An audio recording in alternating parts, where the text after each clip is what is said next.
You're listening to NorthWoods Church Matters, a podcast of NorthWoods Church in Evansville, Indiana, where we discuss why the local church matters and things that matter to the local church. I'm your host, Matt Higgins.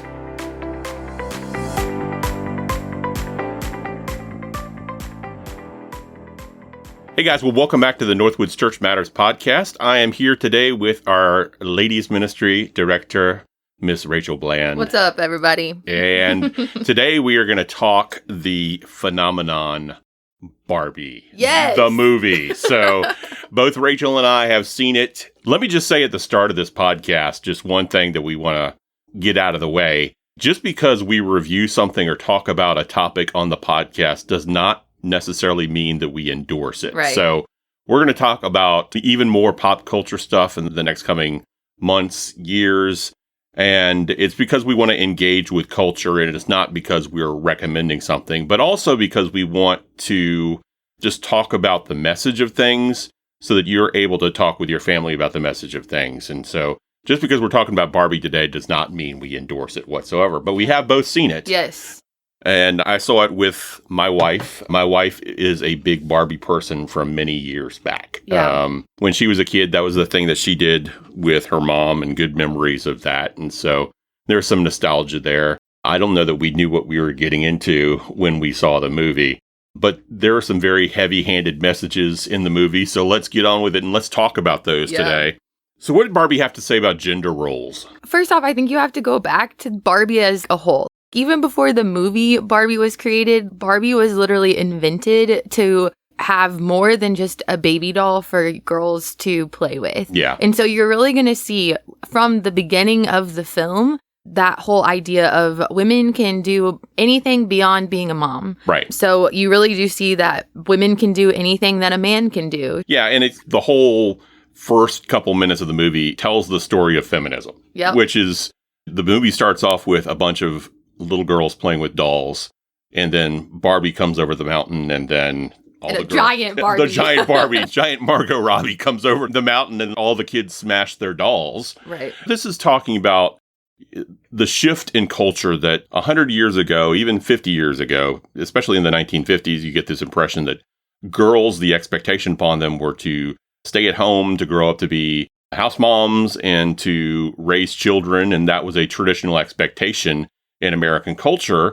And when feminism hit the scene, those expectations started to shift. And now there is a radical shift in culture. And I think that the Barbie movie kind of talks about what's next for feminism and picks up on that and has some big themes about that. I was surprised, and I don't know about you, how gendered this movie was. Yeah, I think, so the movie itself is getting a lot of flack. And I feel like I have more of a differing viewpoint because, like you, I didn't know anything about the movie going into it. I never even saw the trailer when I watched the movie. Mm-hmm. So I had no idea what to expect. I'll just go ahead and put this out there. This is not a kid-friendly movie. Not at all. Not at all. It is made for 30-year-olds, my generation, and your wife's generation on up. People who actually played with baby dolls as kids who are currently adults. That's who I would say the target audience is. But the gender stuff that's in the film, it's so male and female. There's no binary push. There's no transgender push. Yes, nothing like that. And No. so it really is, if anything, they are showing only two genders the entire film. Exactly. And I was pleased with that because Right. most movies nowadays, you can be anything you want to be. And yes, they were pushing that, but they were pushing that in the sense of career. Right. Not so much gender stuff, which I appreciated. Right. And that kind of gets into a clashing of philosophies in terms of popular culture, that feminism has always had one message that men hold and oppression women. Right. And it's a very gendered type of philosophy. And our newer philosophy in culture that we see is just choice in gender, and you can be whatever you want to be. And those two philosophies clash from the perspective of, well, how do you make feminism work if you can be any gender that you want? Right. And there's some stress and some struggle there. And I think that both of these movements are trying to figure it out. And I don't think that we've gotten to the phase where they have figured it out. And that kind of makes Barbie, from this perspective, seem like an oddball movie. You Right. go into a movie and you see everything is very gendered.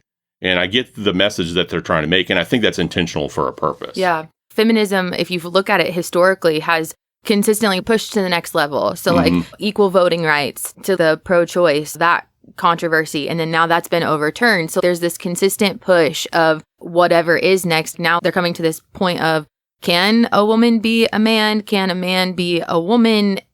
What do we do with that? And this movie doesn't address that question hardly at all. It's just there is man and there is woman. Yeah. And it's an interesting movie from a family perspective because you go into the movie and there's essentially no profanity. The one profanity that's used is covered up with a Mattel logo. Yep. There's no even hint of anything sexual going on there. But it's a very heavy-handed social commentary. Yeah.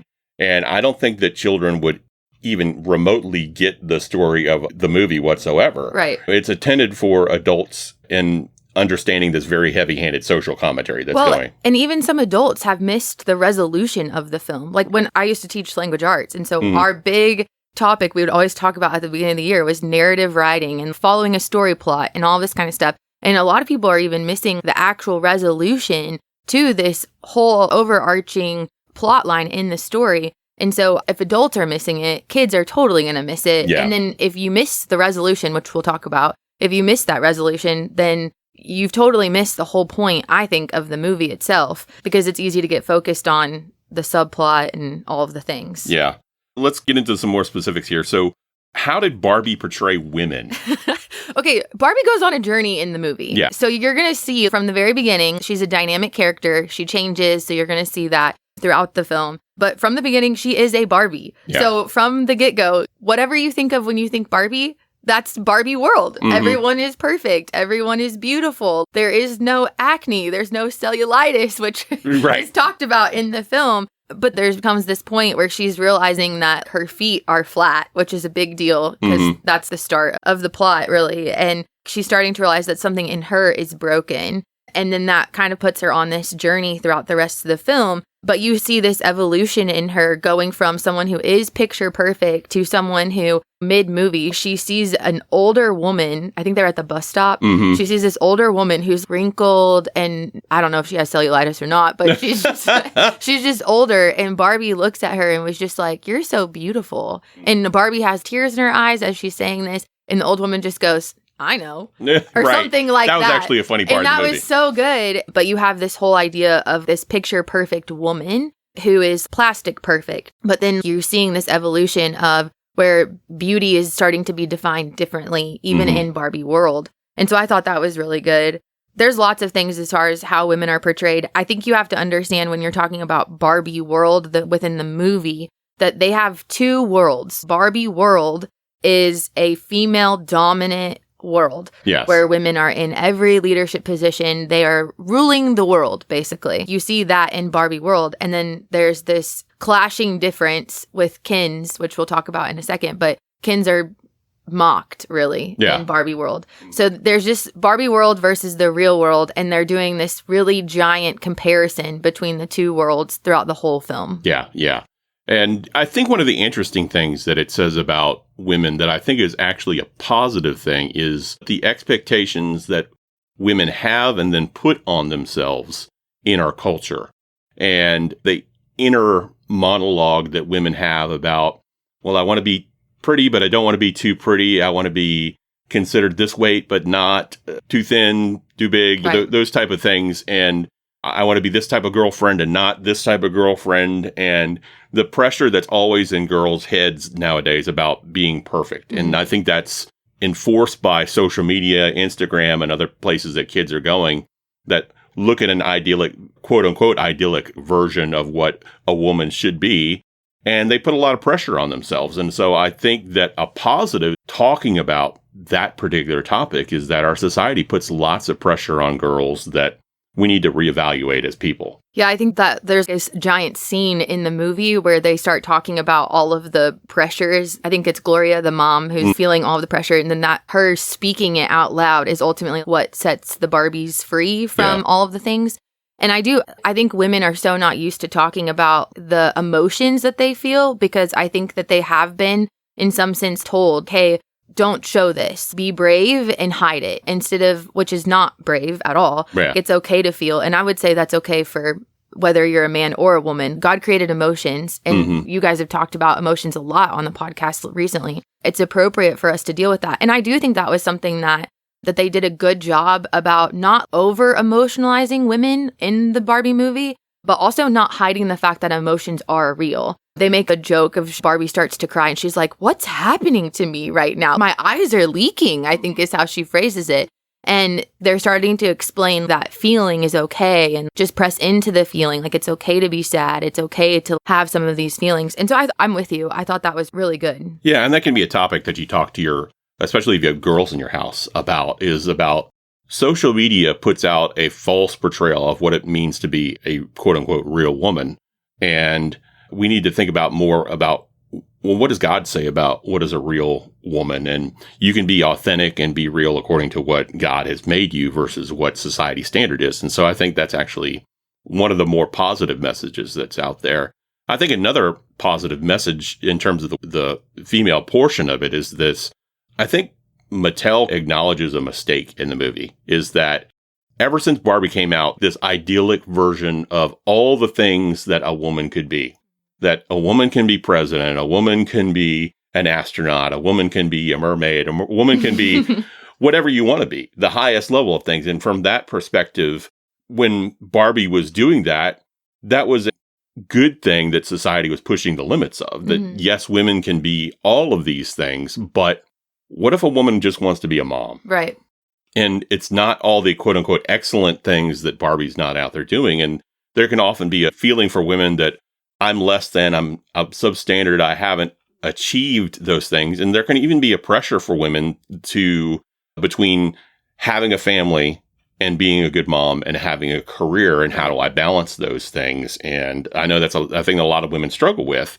And so it talks about that struggle as well. To that point, you see the movie breaking down this whole idea of even comparison. As women, we don't need to be doing that. Yeah. Because the stay-at-home mom is comparing herself to the working full-time mom. And then the working full-time mom is comparing herself to the stay-at-home mom. And it's really talking about how you just need to do what's best for you and your family. And I was, again, appreciative of that, because there's stereotypical things about how the stay-at-home mom is less than. And I don't really feel like they communicate that in the movie as much as it is just communicating this idea of the comparison stuff needs to stop, because that's what's ruining you. We're putting that pressure. And I think oftentimes, yeah, society puts that pressure on us. But I think as women, we can elevate that pressure because we look to the left and to the right to compare, instead of looking to, am I just glorifying God with wherever he's put me? Am I doing what God has called me to do? And recognizing that you're not being held accountable to the person to your left or to your right, but you're being held accountable by God.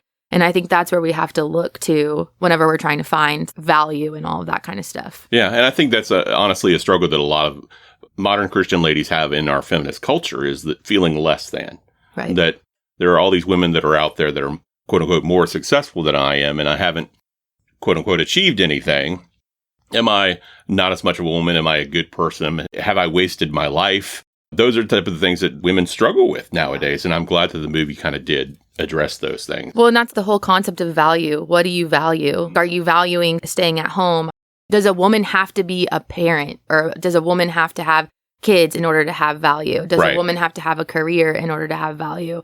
And looking at it through a biblical lens, if you are glorifying God, that is all that it's about. You're living your life to glorify and honor him. If you are doing everything you can for that purpose, then that's it. God has already named you valuable. He's chosen you to be his. And so that's why scripture, everybody's plan is different. God has a unique design for each individual. And so to say, oh, because you don't do this, you're not valuable to the kingdom, that's just a lie. That's totally not true. Yeah. And I think in the end, one of the more positive messages is that Barbie chooses to be an average person. Yep. And she doesn't have to be special. She doesn't have to stand out. She can just be an ordinary person living in an ordinary world, living an ordinary life, and be content with that. And I think that jives a little bit with what God has called us to do, that God has all called us to different callings, whether they're male or female, and we should be content in what God has called us to do. We all have different spiritual gifts and different things that God has called us to do. Yeah. And so let's rejoice in the things that God has called us to do and not be envious of other people. That's so good. Yeah. All right. So Let's turn from ladies to men. How does Barbie portray men? Oh my. This is like so controversial because I'm sure whether you've seen the movie or not, you totally know that the word patriarchy is used in this film. An infinite number of times. So many times. Yes. And I feel like this is an important note to say that this movie is a satire. Yeah. Will Ferrell's in the movie. It's not serious. Yeah. But that doesn't mean that they're not speaking into something. Mm-hmm. And so Barbie world is supposed to be the opposite of real world. So in Barbie world, it's woman dominance, and then men are looked at as useless or as if they don't add anything to society. You see Ken that's played by Ryan Gosling. Whose abs are just outrageous in this movie. Which, that's the part I was going to talk about. Because he's being seen as this hot bod. What they're doing is you see the roles reversed. Guys are all bimbos. Yes. And so it's supposed to be comical. It's not supposed to be taken, this is legitimately how women should view men. And I know that there's lots of people who are putting out reviews about all of that. And that's why I would say, again, this movie is satire. It's not real. Right. But yes, men are not seen in a very positive light in this film. No. And I think that often men and women come out of this movie with different perspectives. Mm-hmm. And the whole Barbie world, it's supposed to be a cracked mirror reflection of the real world. Yes. That the women are the serious business people that are doing the real business of running Barbie world. The guys are just the bimbos that are all hot and they're trying to attract the attention of all the different serious ladies. And it is really funny. It is really funny. But it begs the question of, is this how people really view the real world? And, I've had different ladies come out of this movie with different takes on that and different connections to that. Because I know that there are some ladies that are out working in a very male-dominated industry, and it can be difficult. Right. And I've had some ladies that have mentioned that. And it is true that there are some places out there that are difficult places for ladies to work, even today. Right. I think it's important, too. The contrast to this, like we've talked about, is Ken and Barbie eventually enter into the real world. And so what ends up happening is Barbie's going in with this expectation that it's going to be the exact same as Barbie world, where women are going to get to rule the universe still.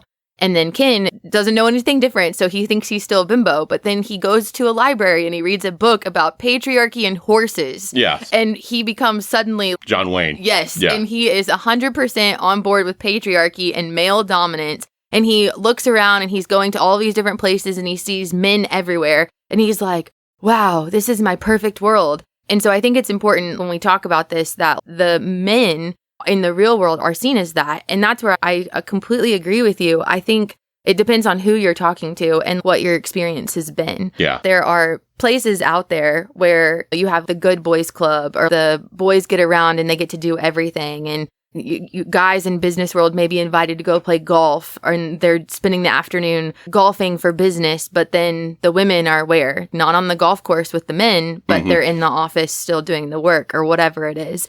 And when you talk about how are women viewed, how Ken is viewed in the movie at the opening that I thought is just hilarious. I actually think that the statement that they're making there is a pretty accurate portrayal of how women are viewed in society. Right. I don't think that is exaggerated. And I think what I have found interesting is listening to guys' take on that is they're so mortified that this is how men are viewed in Barbie world and they're saying how inappropriate it is. And in my head, I'm like, you do realize that is 100% accurate for how women are viewed in today's world. Yeah. And I think a lot of guys would say, oh, no, we don't treat women like that. And our culture definitely does treat women like that in a hypersexualized way. We're raising a generation of boys and probably multiple generations of boys now that have been in high connection with online pornography and do view women in a highly sexual way. And I think every woman out there would give you an experience of when they've been catcalled or a guy has made an overtly inappropriate sexual remark to them or looked at them in a sexual way, or a guy was sneaking a peek of something that they shouldn't have been looking at. And it is offensive the way that many men out there treat women, especially lost guys in a secular culture. And I think that is a commentary on that. And we have to admit that we as men should do better, and we're not doing better in that regard. Yeah. Like, I appreciate you saying that. Right.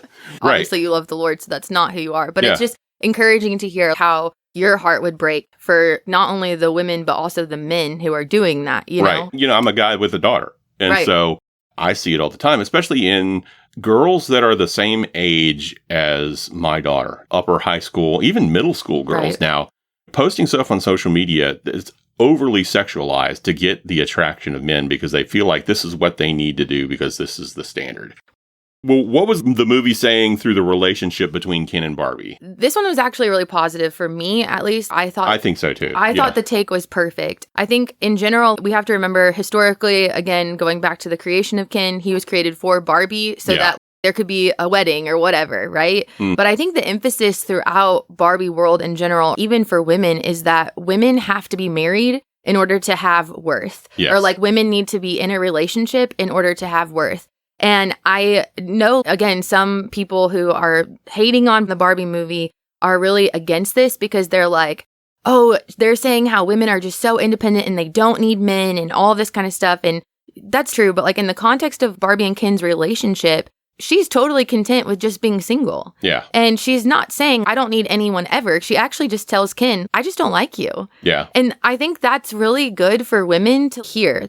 Hey, you don't need a relationship to put you in a box. It's okay for you to be content and be you. Not that you don't necessarily need anyone. Obviously, biblically, you are content in the Lord. But with this film in general, I thought they did a good job not overemphasizing a woman's need to have a relationship. Yeah. And I think that the movie makes a statement about both millennial and Gen Z relationships that I think that a lot of young ladies out there need to hear is that you see in a lot of young relationships, there's a dude who's career-minded and or he's interested in video games and all the dude culture stuff. And the woman is really the girlfriend's really into the boyfriend and has all these visions of getting married and having more of a relationship. And the relationship kind of strings on for years and years and years because the dude is not ready to be a real man and lock that down. And so the message to women that are in relationships like that is move on. Exactly. And so I think that was, to some extent, healthy. Yeah. You don't have to define yourself by chasing a guy or to have a relationship or stay in a relationship just because you care about what people think of you. It's okay to not be defined by that relationship. Now, there are some people that take it to the political stage of, I don't need a man. Exactly. And I think you could take it there, but I think the healthier thing for us as Christians is that ladies who are single struggle and they ask themselves hard questions like, what's wrong with me? Am I not pretty enough? Am I not good enough? Why don't I have a guy? What is the Lord doing to me right now? And singleness is a struggle. Yes. And so we should recognize that being a single person in church is often hard. Yeah. Especially interrelating with other people.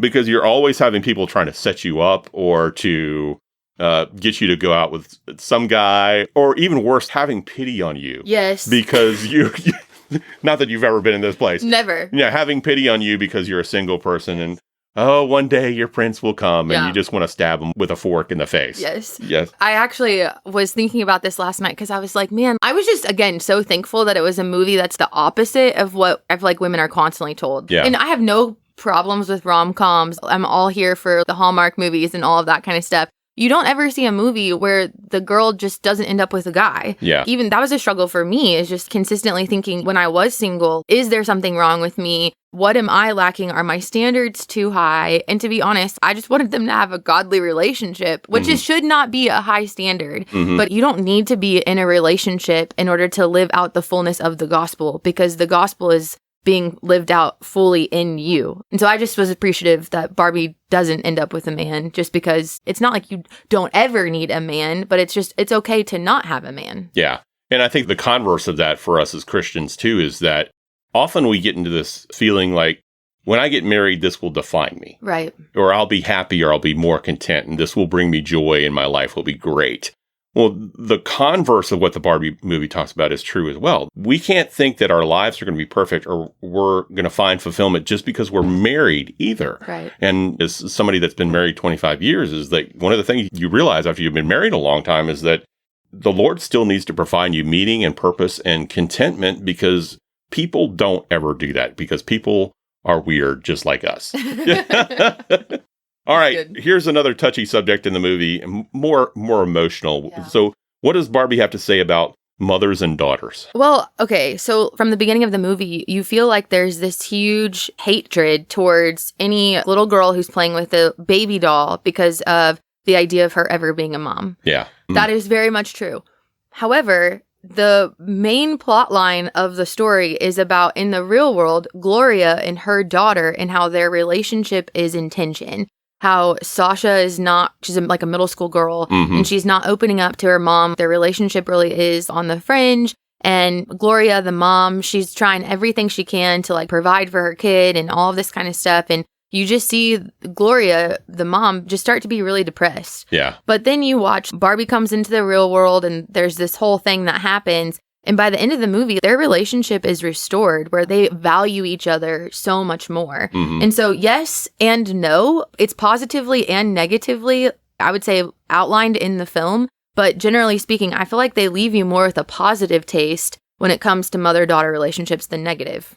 Yeah, and this is kind of one of my bigger critiques of the movie, just from a secular perspective. I think that the movie tries to tackle too much in terms of messaging and hits so many things and doesn't exactly give a clear message. But one of the things that you pick up from the movie is just the struggle of moms with a teenage kid, because there's always, I won't say always, but usually there is a dynamic that happens around middle school age where moms become the enemy. Yep. And young ladies start to develop independence, want to develop their own thoughts, their own opinions, and everything else. And then there's a push-pull, and the relationship can get frayed.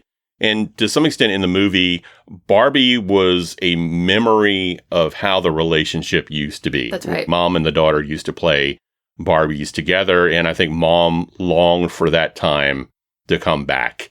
It's a similar message to Toy Story, except Toy Story did it a lot better. Especially Toy Story 3. That's true. That's I cried like a baby. That's the one where the kid goes off to college, right? Yes, exactly. Yeah.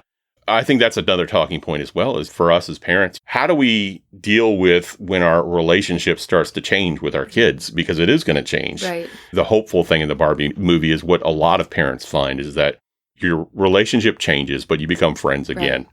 And it's different, but it's sweeter and probably more meaningful as your relationship changes and your kid becomes an adult. Yeah. Yeah. All right. What does the Bible say about feminism and gender equality, since this is the main point of the movie? Well, okay. So I think we have to just start at the beginning of Genesis, because we've talked about this so many times on the podcast. Yeah. And so I think you can totally reference the Complementarian podcast on all of these things. We've talked about gender and gender roles on the podcast as well, and other things. Yeah. But an abbreviated version, I would say Genesis 1:26 and 27, when God is creating male and female, he's creating them in the image of God. Yeah. And so you have to consistently remember that they are created equal in value. So when the feminism movement and gender equality is talking about seeing people as equals, I think we can support that. I think we can come alongside and say, yeah, we should be treating them equally, because, again, biblically, they're created equally. They are equal in the eyes of God. They are equal in value. But then in Genesis chapter 2, you start to see the different roles that God has given the man and the woman. A man is created to work and to keep the land. And then the woman is created as the helper. And this always gets so much flack because they're thinking that's such an inferior role. And that's actually not true at all. The word for helper in Genesis 2 is the word ezer. And this word is actually mentioned 21 times in the Old Testament. 2 of those are when it's talking about the woman. And then I thought this was so interesting. 16 of those is a reference to God as our help. And so if we start thinking about God as our help being inferior, then you have a very low view of God.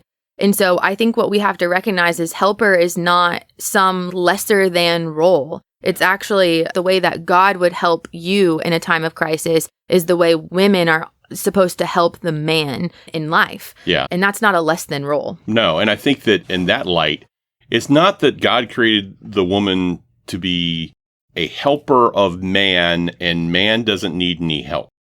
Right. It is God designing us so we are complementary and we need help from one another. Right. That is how God designed sexuality just in general. If God wanted to make us so that we can do osmosis and produce our own children, He could have. He could have. But He made us dependent on one another. It takes a man and woman or a sperm and an egg in order to create life. Birds and bees here on the NorthWoods Church Matters podcast this morning. You never know what you're going to get. You never know what you're going to get. I also think that there's some things within the feminism movement we should totally not support from the Bible. Do you abort a baby or do you choose to keep the baby? Feminism would say you can have that choice. Whereas biblically speaking, we would say, no, God is for life. But also, I think we have to understand that because we are broken, we as women, I can say this, we are always pulled to that, I want to be over the man. I want to take the leadership role. And I think that's why when we look at the New Testament and we see that our job, especially within marriage, is to be submissive to your husband, we see that as so polarizing because we don't like that. Right. It goes against what our sinful nature is designed to be. And so I think we also have to recognize that this countercultural of, well, we've been living in the real world of a male-dominated culture, and now we need to just go so far to the extreme where men should no longer be in charge of anything. It should only be women. I think that's very, very wrong. Yeah. And I think one thing to remember here is that there is a difference between biblical expectations of women and then cultural expectations of women. There's a difference between God endorsing the 1950s in America versus God endorsing how He created women. God did not endorse the 1950s. And so we can say healthily that God has given women different tasks and different gifting and different callings, and they don't have to conform to a specific notion of culture. Male leadership in the home is biblical, but a patriarchy where women have zero rights, where women are subjected to domination, where women are tortured, where women are treated as sex objects, that is not what the Bible calls us to do. And I think the one thing that the Barbie movie does a good job at the very end, and again, I think people miss this, is Ken and Barbie have a conversation. This is where she basically breaks up with him. But in the middle of that conversation, she apologizes to him for basically making him feel less than throughout the whole film. And what they're coming to a realization of is that having a male-dominated world and having a female-dominated world, neither one of them is right. And so I left the movie thinking, man, they're trying to figure out where to go from here. How do you live complementarian, what we would say, how do you live together, valuing each other equally? And so I thought they did a good job with that at the end of the movie. Yeah, and let me bring up this point again. I think that one of the areas where our culture can do a lot better and we as Christians can be a good influence is not to sexualize women. It is all over the place. And ask a woman how many times they've received a dirty comment from a man or received an inappropriate picture from a man or put a picture on Facebook or Instagram and all of a sudden you get comments from random dudes that are highly sexual in nature. When it doesn't even have to be random. Yeah, there are people that you might know who Right. just comment something and you're like, it's not necessarily inappropriate, but it's not necessary. Or when a woman gets dressed up for an event and all of a sudden dudes start hitting on them. Ask a woman these questions and usually they'll keep those things private, but most women have had that type of weird experience where they're being sexualized, and it happens even from Christian guys. And if we could treat women as people that are saved by the blood of Jesus, that are created in the image of God, that would be a great thing for us as Christians to do. Maybe there would be a world with no more Hooters restaurants. That would be great. Or strip clubs on Or the corners. strip clubs or anything else. Goodness gracious. Yeah. So, final question. I'll answer this one first. Go for it. But the last question I have is, would we recommend seeing this movie? And I'll let Rachel have a take on this too. But, my initial thing is there's nothing wrong with seeing a movie specifically for the purpose of talking about culture and engaging in a healthy way with culture. I think there are some movies that you may want to take a teenage child to that has some level of discernment that you can have a discussion with your kids about it. And so I think this is one of those movies that falls in this category. Everybody's wanted to see Barbie, and your kids probably want to see Barbie. And so instead of letting your kids go with random friends, go see it with them. Right. And then afterwards go out to A-Zip or some restaurant and have a discussion with them about what is the message of the movie? What do your friends say? What does culture say? And I think that could be a healthy platform to talk about gender, to talk about feminism, and even for girls to talk about their experiences being sexualized in our culture right now, I think is a healthy conversation to have. But I would not take small children to this because it's not appropriate for them. I agree 100% with everything that you've said. There was like a 5-year-old in the theater when we went and saw it, and I was mortified because there are some parts, you were talking about the profanity and all of that stuff. It's not really present in the movie, but they use the real words for genitalia and all of that kind of stuff. And there's some references that really, they did not need those. When those scenes came on, I was like, oh my gosh. Right. Yeah, exactly. Like, this is uncomfortable. Right. And so I think you have to prepare yourself for that. And that's the reason why we're saying don't take young kids to this movie. But I think if you're going to go, you can't go in and see this through a worldly lens. You have to go in understanding what does the Bible say about all of these things. And I think you can do that and still enjoy the movie. Yeah. And I think this is a good moment that you can talk to kids about the culture versus Christ. Mm-hmm. And I think those opportunities are great. Take advantage of those opportunities. Don't leave them just to interact with other teenagers or other young people. Actually have an intentional discussion, which is, I think, what we need to have more of as parents in this generation. Whether you like it or not, if your kid has social media, then they have seen Barbie on social media. Right. And you never know what they're reading about Barbie, whose take that they're reading about Barbie. And it would just be safer at that point to just go see it and then y'all talk about it, what you're saying. Yeah. Because even what we've read as far as reviews for Barbie, some of them we agree with, some of them we don't agree with. Mm. And some of them take it way too far and some of them don't take it far enough. And so I think that's where you have to just be discerning when you're going through all of this, which is a good lesson to teach middle school and high school girls. Yeah. So we're going to do more movie talks in the future, maybe more TV talks in the future. And again, just because we talk about something doesn't mean we endorse something. So we'll say this message over and over again as we have these discussions. The film is really pretty, though. Everything I've read is that they created all of the sets. I've seen some of the behind the scenes stuff. It's pretty cool, actually. Yeah. And I heard no CGI was used in the movie. I don't believe that. I don't believe that. I think they make up his abs. That's what I think. Those abs were fake. For sure. Definitely airbrushed. Yeah. Thanks for tuning in to the NorthWoods Church Matters podcast.